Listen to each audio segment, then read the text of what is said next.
Hello दोस्तों, नमस्कार। स्वागत है आपका आज की इस वीडियो में। आज की इस वीडियो में बताने वाले हैं क्लास 10वां की प्रश्नवाली 9.1। ठीक है, 9.1 का क्वेश्चन नंबर हल करने वाले हैं 2। ठीक है, तो क्वेश्चन नंबर 2 में क्या कह रहा है यहाँ पर कि आंधी आने से एक पेड़ टूट जाता है और टूटा हुआ भाग इस तरह मुड़ जाता है कि पेड़ का शिखर जमीन को छूने लगता है और इसके साथ 30 डिग्री का कोण बनाता है। पेड़ के पाद बिंदु की दूरी जहाँ पेड़ का शिखर जमीन को छूता है 8 मीटर है। पेड़ की ऊंचाई ज्ञात कीजिए। क्या करना है? पेड़ की यहाँ पर ऊंचाई को हमें ज्ञात करना है। ठीक है, तो चलिए इसका पेड़ का ऊंचाई हम ज्ञात करते हैं। चलिए, तो हमने क्या किया, यहाँ पर एक समकोण त्रिभुज बना लिए। ठीक है, यहाँ पर बी क्या होता है, 90 डिग्री होता है। यहाँ पर इसको डी मान लेते हैं। ठीक है, यहाँ पर ए से बी से डी तक क्या है, एक पेड़ है और पेड़ जो है ना ए से टूटा है। कहाँ से? बी और डी, एक क्या है, खड़ा पेड़ है और इसको ए से यानी कि पेड़ जो है ना बी डी यानी कि ए से टूटा है। तो ए से जो टूटा है ना इस तरह मुड़ के सी तक आया ना, तो सी तक आया तो झुक गया है ना, तो कै डिग्री का कोण बना रहा है, 30 डिग्री का कोण बना रहा है। ठीक है, यहाँ पर बी या सी कितना है, 8 मीटर दिया हुआ है। ठीक है, यहाँ पर P है, H है, B है, तो यहाँ पर P का मान निकालना है और H का मान निकालना है। ठीक है, तो ऊंचाई मान निकालना है। ठीक है, तो ऊंचाई का मान निकालने के लिए सबसे पहले यहाँ पर नोट करेंगे। ठीक है, इसको यहाँ पर पूरा इसका डिटेल लिख लेते हैं। लिखेंगे माना कि, ठीक है, यहाँ पर लिखेंगे माना कि BD एक पेड़ है। ठीक है, जो ए से टूटकर जमीन से सी पर छूता है। ठीक है, यानी कि यहाँ से टूटकर जो है ना सी को छूता है। ठीक है, यहाँ पर तो कोण क्या है, कोण ए सी बी यानी कि ए सी बी बराबर कितना है, यहाँ पर 30 डिग्री और यानी कि बी सी बराबर 8 मीटर। क्या है यहाँ पर, बी सी 8 मीटर दिया हुआ है। ठीक है, अब लिखेंगे समकोण त्रिभुज। ठीक है, तो लिखेंगे समकोण त्रिभुज ए बी सी यानी कि ए बी सी में। ठीक है, क्या लिखेंगे, ए बी सी में, तो यहाँ पर लिखेंगे, देखिए, तो हमें लंबाई निकालना है। क्या करना है, लंबाई, तो यहाँ पर लंब है और बी है, तो लंब जो बी किस में आता है, किसके फॉर्मूला में, तो आता है यहाँ पर tan का फॉर्मूला में। tan थीटा बराबर क्या होता है, लिखेंगे P बट्टा बी यानी कि P का जो मान होता है लंब होता है यहाँ पर B का जो मान होता है आधार होता है। ठीक है, यानी कि P बटा बी हो गया लंब बटा आधार, किस में, tan थीटा में।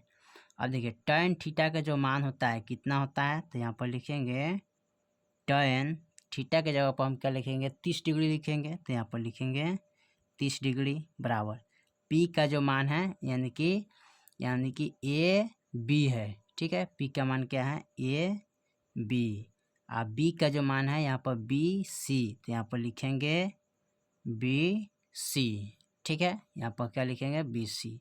अब लिखेंगे tan 30 डिग्री का मान। ठीक है, तो tan 30 डिग्री का जो मान होता है 1/√3 गुने ए बी का मान नहीं दिया कुछ, तो इसको लिखेंगे सिर्फ ए बी। ठीक है, बी सी का जो मान दिया ना यहाँ पर 8 दिया, तो 8 लिखेंगे। अब आमने सामने क्रॉस गुना कर लेंगे। ठीक है, तो आमने सामने गुना करेंगे तो 8 इनसे इनमें गुना करेंगे 3√3। ठीक है, ए बी इससे गुना करेंगे तो बराबर 8 एकम 8, इसलिए ए बी बराबर 8/√3 हो जाएगा। ठीक है, तो ये हो गया समीकरण 1। ठीक है, क्या हो गया, समीकरण 1 हो गया। अब फिर उसके बाद कह रहा है अब इसका मान निकालना है, तो यहाँ पर इसका जो मान निकालेंगे ना तो ये हो जाएगा b/h। ठीक है, तो b/h किस में आता है, तो यहाँ पर लिखेंगे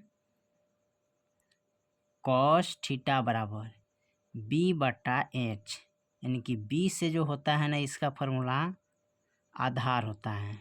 ठीक है, h से जो होता है क्या होता है, कर्ण होता है। ठीक है, चलिए अब उसके बाद यहाँ पर क्या कर लेंगे, cos थीटा का मान कितना है 30 डिग्री, तो cos 30 डिग्री बराबर, यानी कि cos के cos लिखेंगे, थीटा के जगह पर 30 लिखेंगे, बराबर b का जो मान है ना यहाँ पर देखिए BC है तो लिखेंगे BC, h का जो मान है यहाँ पर AC, तो AC लिखेंगे। ठीक है, तो यहाँ पर लिख लेंगे AC। ठीक है, cos 30 डिग्री का जो मान आता है ना इसका जो मान आता है तो यहाँ पर लिखेंगे √3/2 गुने, ठीक है, cos 30 डिग्री बराबर क्या होता है √3/2।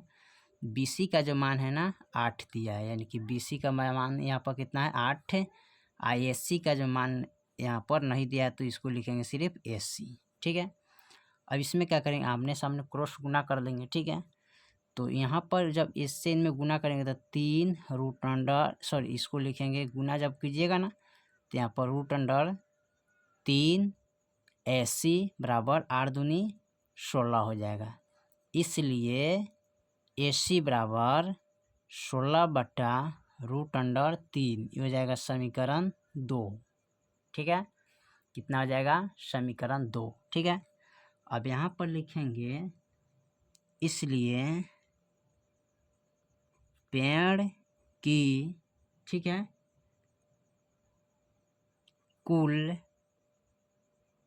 ऊंचाई बराबर, ठीक है, पेड़ का कुल ऊंचाई निकालेंगे तो समीकरण 1 और समीकरण 2 का यानी कि कुल मतलब जोड़ करेंगे। ठीक है, तो यहाँ पर लिख लेंगे समीकरण 1 का मान है यहाँ पर 8/√3 जोड़ इसका मान है 16/√3। ठीक है, अब इसमें क्या करते हैं, इसका जोड़ करते हैं, तो यहाँ पर √3 है, यहाँ भी √3 है। ठीक है, तो √3 का जो वर्गमूल निकलेगा वो कितना निकलेगा √3 निकलेगा। ठीक है, 3 निकलेगा, चाहे इसका डायरेक्ट गुना कर सकते हैं, कोई दिक्कत नहीं। अब यहाँ सॉरी गुना नहीं होगा क्योंकि जोड़ है। ठीक है, अब यहाँ पर जो है ना √3 से √3 में भाग करेंगे तो 1 मरतबे कटेगा। ठीक है, यानी कि √3 में √3 से भाग करेंगे तो कितने मरतबे कटेगा 1 मरतबे। 1 से 8 में गुना करेंगे तो 8 हो जाएगा, प्लस फिर √3 से √3 में भाग करेंगे तो 1 मरतबे कटेगा और 16 से 1 में गुना करेंगे तो 16 हो जाएगा। अब इसको जोड़ेंगे। ठीक है, 8 6 कितना होता है 14, 1 1 2 24। ठीक है, यहाँ पर हो जाएगा, अब बट्टा में √3 हो जाएगा। ठीक है, तो देखिए बट्टा में √3 है तो यहाँ पर लिखेंगे कि 24√3, यानी कि हर में रूट है। ठीक है, तो इसको हम परिमयकरण करेंगे। ठीक है, हर में रूट नहीं होता है। ठीक है, तो इसको हम क्या करेंगे, तो लिखेंगे हर का परिमयकरण करने पर। ठीक है, तो यहाँ पर लिखेंगे 24√3 गुने √3 गुने √3। ठीक है, अब इसको गुना करेंगे तो 24 गुने √3 यहाँ पर लिखेंगे, इसको हम यहाँ पर लिखेंगे √3 गुने √3। इसको गुना करेंगे तो 24 √3 हो जाएगा, यहाँ पर गुना करेंगे तो √9 हो जाएगा। ठीक है, √9 हो गया, फिर इसके बाद यहाँ पर लिखेंगे 24 √3 और 9 का वर्गमूल कितना आता है 3 आता है। ठीक है, अब इसको कटाएंगे 3 8 24 कट गया, यहाँ पर आ गया 8 √3। ठीक है, क्या आ गया 8 √3। तो यहाँ पर लिख लेंगे अतः पेड़ की कुल लंबाई जो है कितना है 8 √3 मीटर है। ठीक है, यानी कि इसका पेड़ का लंबाई कितना हो जाएगा 8 √3। ठीक है, यानी कि यहाँ से लीजिएगा, यानी कि यहाँ से लेके और यहाँ का बीच में। ठीक है, कितना है 8√3। ठीक है, इसका जो मान है 8√3 हो जाएगा। ठीक है, यहाँ पर चलिए, तो हमने क्वेश्चन नंबर यानी कि 2 यहाँ पर क्वेश्चन नंबर आप यहाँ पर मिस्टेक कर गए, यहाँ पर 1 नहीं है, इसको 2 लिखिएगा। ठीक है, मिस्टेक हो गया था। क्वेश्चन नंबर 2 को हमने हल किया है। ठीक है, तो चलिए क्वेश्चन नंबर 2 आपका कंप्लीट हो गया। फिर मिलते हैं अगले वीडियो में, तब तक के लिए जय हिंद, जय भारत।